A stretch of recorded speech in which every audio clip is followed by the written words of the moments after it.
Hello नमस्कार, स्वागत है प्यारे बच्चों आप सभी का सीएचएस कॉन्सेप्ट में। आई होप आप सब बहुत अच्छे होंगे। तो कल के छोटे से वीडियो में हमने आपको बताया था कि आपका एप्लीकेशन फॉर्म कब आता है सीएचएस के लिए, साथ ही साथ आपका एग्जाम कब होता है, एडमिशन कब होते हैं, वो सारी चीज़ों के बारे में डिस्कस किया था। आज के सेशन में हम बात करेंगे कि एलिजिबिलिटी क्राइटेरिया क्या होता है, कौन कौन बच्चे इस एसईटी यानी कि स्कूल एंट्रेंस टेस्ट जो कि सीएचएस के लिए होता है इसको दे सकते हो। एक बच्चे ने कॉमेंट में पूछा था कि सर मेरा जो है 14 साल है, मैं अभी 10th क्लास में हूँ, तो क्या मैं अपियर हो सकता हूँ क्या? तो आप 11th में अपियर हो सकते हो, चिंता करने की कोई बात नहीं, ठीक है। सीएचएस 11th का एग्जाम आप दे सकते हो, उसी के बारे में यहाँ पर हम लोग अभी चर्चा करेंगे, ठीक है। तो इसमें एलिजिबिलिटी में दो तरीके की एलिजिबिलिटी होती है। एक तो होता है एज लिमिट कि आपका एज कितना होना चाहिए, दूसरा होता है कि आप एजुकेशनल क्वालिफिकेशन कि आप जो है 8th पास होने चाहिए, 10th पास होने चाहिए, वो सब कुछ। तो दोनों चीजें हम यहाँ पर कवर करेंगे, लेकिन उससे पहले चैनल को सब्सक्राइब करके बेल आइकन प्रेस करके रखिएगा, क्योंकि सीएचएस रिलेटेड हर एक जानकारी यहाँ पे मिलती है बहुत ऑथेंटिक तरीके से, और साथ ही साथ यहाँ पर तैयारी भी करवाई जाती है, फ्री में भी यूट्यूब पे होता है, और साथ ही साथ कोर्सेज भी चलते हैं। तो अगर नया बैच में अगर आप इनरोल होना चाहते हो तो ये जो है इसके लिए अभी डिस्काउंट भी चल रहा है इस पूरे अगस्त तक, 31 अगस्त तक। उसके बाद 1 तारीख से क्लासेस स्टार्ट हो जाएंगी, यूट्यूब पर भी फ्री क्लासेस चलेंगी, ठीक है। और ये सीएचएस 9th के लिए भी रहेगा और 11th के लिए भी रहेगा, ठीक है। और 6 का तो अभी आप जानते ही हो कि वो भी लॉटरी बेसिस पे होता है। अगर नोटिफिकेशन आया कि उसका एग्जाम इस बार होगा तो उसके लिए भी कोर्सेस हम लोग लेके आएंगे और यूट्यूब पे भी हम लोग क्लासेस कंडक्ट करवाएंगे। आ जाते हैं वांछित अर्हताएं के बारे में, मतलब एलिजिबिलिटी के बारे में। एलिजिबिलिटी क्राइटेरिया क्या है? तो एलिजिबिलिटी क्राइटेरिया देख लो। सबसे पहले बताया जा रहा है एज का क्राइटेरिया। हमने बोला ना एज क्राइटेरिया होता है पहला, ठीक है, एज लिमिट के बारे में।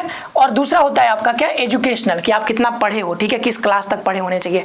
तो एज अगर देखोगे तो क्लास 9th के लिए ये है और क्लास 11th के लिए ये है। तो क्लास 9th के लिए ये जो है ये 2024 में जब एग्जाम दे रहे थे उसके लिए है, 2025 का भी नोटिफिकेशन नहीं आया है, लेकिन एक साल इसमें बढ़ जाएगा, बस इतना सा होगा। जैसे कि क्लास 8th उत्तीर्ण हो, ठीक है, इसमें दोनों बताया गया है, एज का भी और एजुकेशनल का भी। तो क्लास 8 आप पास होने चाहिए किसी भी स्कूल से, मान्यता प्राप्त स्कूल से।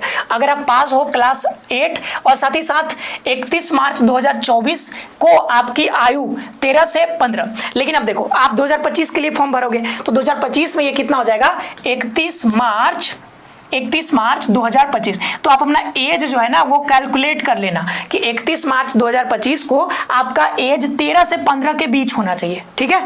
31 मार्च 2025 को आपका 13 से 15 के बीच में अगर आप है तो आप जो है क्लास 9th का यहाँ पर एंट्रेंस दे सकते हो, ठीक है, कोई दिक्कत की बात नहीं, क्लास 9th के लिए एलिजिबल हो।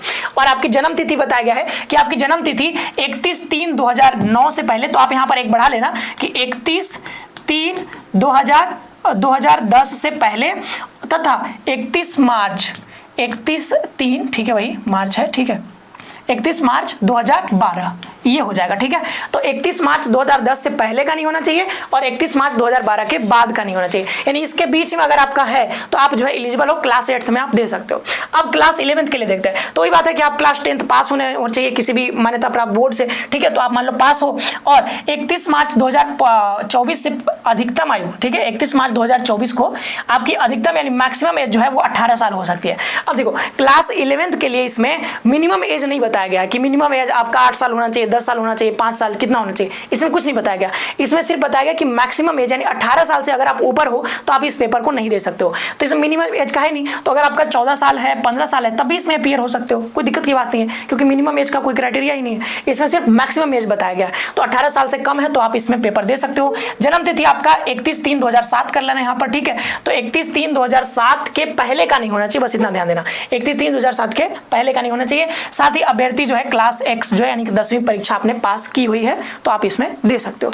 ये बात आप समझ गए, एलिजिबिलिटी आप समझ गए। अब थोड़ा सा एलिजिबिलिटी में और चीजें हैं, जैसे मान लो क्लास 11th में आप गणित तथा जीव विज्ञान वर्ग में आप जो है यहाँ पर डाउट आ रहा है, जी बताइए। उससे पहले का नहीं होना चाहिए जी, यानी उसके बाद का होना चाहिए। सर कहाँ पर आप पूछ रहे हैं? क्लास 11th में हम जाते हैं, हाँ जी, यहाँ पर ये है ना 31/3/2007, हाँ 31/3/2007 से पहले का नहीं होना चाहिए। हाँ, इससे पहले का अगर मान लीजिए सर किसी का 6 में है, हाँ, तो वो पेपर नहीं दे पाएगा, क्योंकि उसका एज जो है 19 साल हो जाएगा, उसका एज 19 साल हो जाएगा, बढ़ जाएगा। तो ये 31/3/2007 के बाद का है, तभी ये यहाँ पर एलिजिबल होगा। पे भी 31 मार्च 2025 कर दीजिए सर। कहाँ पे? नीचे यहाँ पे, हाँ ये 2025 होना चाहिए जी, ध्यान देना, मतलब 25 के लिए दे रहा हूँ ना, तो ये 25 के लिए। हर जगह एक एक साल बढ़ जाएगा वो हमने, ठीक है, तो वो चीज़ समझ लेना। तो ऐसे डाउट आपके भी मन में आएंगे तो आप लोग क्या करना, कमेंट बॉक्स में छोड़ देना, तो उस पर हम वीडियो बनाते रहते हैं, ठीक है, तो आपको बना के बता देंगे। अब ये गणित यानी कि मैथ्स ग्रुप में अगर आप लेना चाह रहे हो एडमिशन, या फिर बायो ग्रुप में क्लास 11th में, तो यहाँ पर क्या होगा कि आपका कुल परसेंटेज जो होना चाहिए कक्षा 10 में वो 60% या फिर उससे अधिक होना चाहिए। ध्यान देना 60% आपका रहेगा तभी आप इसमें दे पाओगे, ठीक है। और यहाँ पर गणित तथा जीव विज्ञान वर्ग में प्रवेश के लिए विज्ञान तथा गणित में, और साथ ही साथ देखो टोटल मिला करके, जैसे आप मैथ्स में एडमिशन लेना चाह रहे हो या फिर बायो ग्रुप में, तो टोटल आपका 10th में कितना परसेंट होना चाहिए, 60% से ज्यादा, ठीक है, 60% ज्यादा।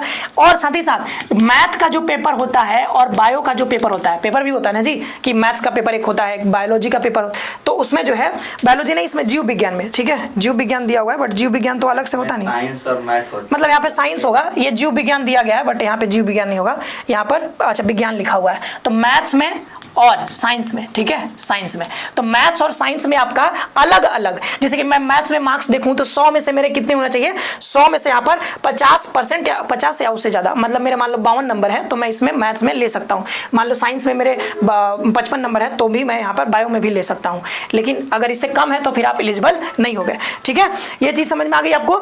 और इसके बाद वाणिज्य वर्ग में यानी कॉमर्स ग्रुप में लेना चाहते हो तो आपको यहाँ पर 55% या उससे अधिक होना चाहिए, ये चीज यहाँ पे बताया गया। और बीए में लेने के लिए आप मतलब ये कला वर्ग में लेने के लिए इसमें तो कोई है नहीं, ठीक है, आप पास होने चाहिए, बस 33% है तो आप इसमें एडमिशन ले सकते हो, ठीक है, तो यही सब है। और यहाँ पे आपको बताना है कि जिन्होंने विद्यालय प्रवेश परीक्षा में न्यूनतम 33% अंक प्राप्त किए, साथ साथ वही अभ्यर्थी देखो अनुसूचित जाति, अनुसूचित जनजाति यानी ST कैटेगरी, PWD कैटेगरी से हो तो विद्यालय प्रवेश परीक्षा में अगर 33% भी है आपका तब भी आप यहाँ पर ले सकते हो, तो जो है। और इसमें कुछ और बताया जा रहा है, पुत्रियों के लिए, कर्मचारी के पुत्रियों के लिए अगर आपका 25% भी अंक आ जा रहा है ना CHS के एग्जाम में तो आप यहाँ पर ले सकते हो, ठीक है। चलो आगे बढ़ते हैं।